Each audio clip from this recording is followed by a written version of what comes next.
Quand on parle de défis, moi j'ai plus envie de vous parler des opportunités parce que souvent les deux vont de pair.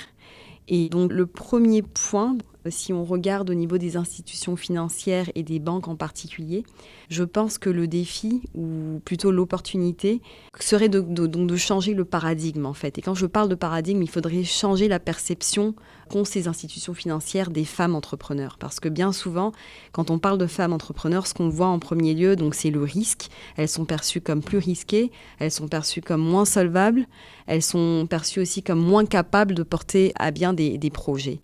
Donc, je pense que c'est une véritable opportunité en fait de changer cette perception, de travailler avec les banques, de travailler avec les institutions financières pour qu'elles comprennent pourquoi en fait ça fait du sens d'un point de vue purement économique d'investir dans des femmes entrepreneurs.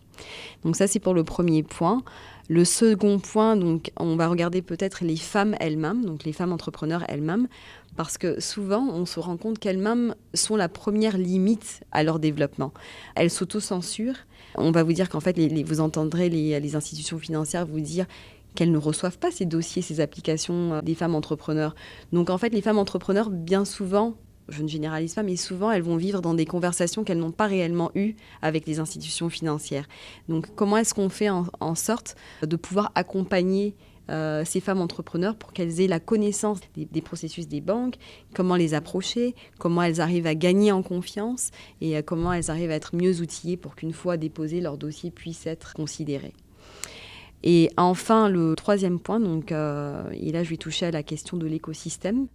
L'écosystème et aussi la taille du marché, parce qu'aujourd'hui, quand on regarde les statistiques, on a plus de 80% des femmes entrepreneurs qui opèrent dans le secteur informel.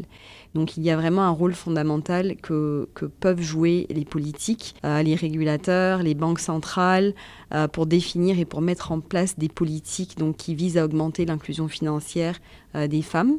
Et qui permettent donc d'avoir plus d'accès au financement, surtout à des financements plus conséquents que les financements auxquels elles ont droit quand elles sont dans le secteur informel.